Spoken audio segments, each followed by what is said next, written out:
दोस्तों, अभी तक आप सबने कहानी में सुना था कि चाचा जी हम मुझे गहरे पानी में नहाने से मना कर रहे थे। चाचा जी कहते हैं कि ऐसी दूर वाली जगह पे कभी नहीं नहाना जहाँ पे डूबने की खतरा हो। ऐसी जगह पे मेरे चाचा जी कभी नहाने को कहते ही नहीं थे। आज उन्हें क्या हो गया, ऐसी खतरनाक जगह पे नहाने के लिए क्यों कह रहे हैं? बार बार कहे जा रहे थे कि बिल्कुल बीच में नहाना है, जल्दी करो। उन्होंने अपने पूरे कपड़े उतार दिए थे और मुझे जाने के लिए बोल रहे थे। वो मेरी तरफ इशारा करते हुए कह रहे थे कि पहले तुम जाना, मैं पीछे से सब संभाल लूंगा।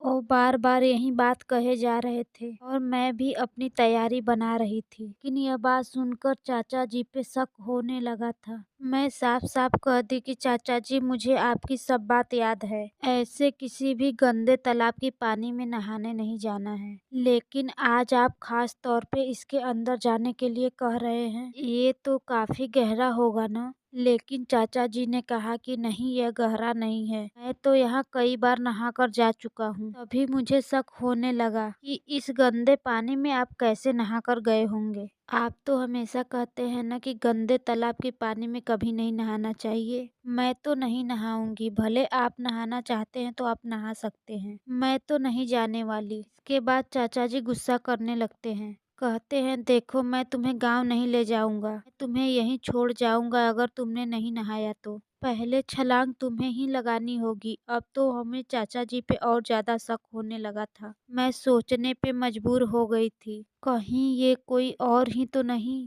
जो मुझे तालाब में ले जाने की कोशिश कर रहा हो। मैं कदम पीछे हटाना शुरू कर दी। मुझे अपने चाचा पर शक था, लेकिन हटते हुए कदमों को देखकर चाचा जी ने मेरी तरफ चेहरा नहीं किया, बल्कि वहीं से आवाज लगाकर उन्होंने कह दिया कि तुम्हारे पिता को मैं तुम्हारा शिकायत कर दूं, सजा मिलेगी तुम्हें, जल्दी करो। मैंने तुम्हें कहा ना जल्दी करो। वो कभी भी मुझे डांटा ही नहीं करते थे, आज कैसे डांट सकते हैं? ये कोई और बहरूपिया है जो मेरे चाचा जी के शक्ल जैसा होगा, इसीलिए मुझे फंसाने की कोशिश कर रहा है। मैं डर गई थी और मैं जंगल से भागने की कोशिश करने लगी। मैं इतनी तेजी से भागने लगी कि उनके हाथ आते ही नहीं। ये बहरूपिया मुझे पकड़ भी तो सकता था। वो मेरे पीछे भागना शुरू कर दिया, बार बार मुझे रुकने को कह रहा था, लेकिन मैं रुकने के लिए तैयार ही नहीं थी। मैं कहने लगी कि तुम मेरे चाचा नहीं हो, तुम कोई बहरूपिये हो। इसके बाद वो काफी पीछे रह गया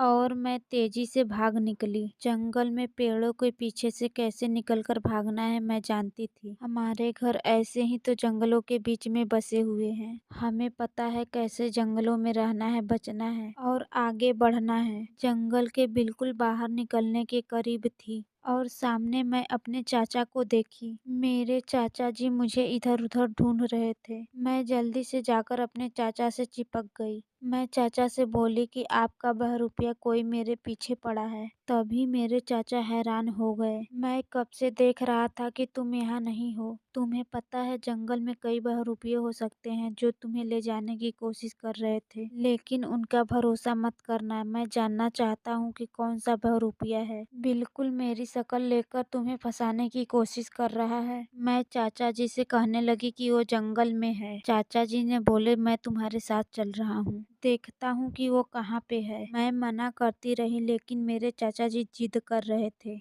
उन्हें जैसे गुस्सा था कि मेरे साथ कौन बुरा कर रहा है। वो हमेशा से गुस्सैल रहे हैं, ये भी किसी पे गुस्सा हो वो किसी को छोड़ते नहीं। आज यकीनन उस बहरूपिये की अच्छे से पिटाई करने वाले थे। वो मुझे कहने लगे कि लेकर चलो मुझे, देखता हूँ कहाँ पर वह बहरूपिया है। मैं उन्हें उसी तालाब पर ले जाना चाहता था। बहुत समय लगा उस तालाब पर पहुँचने में।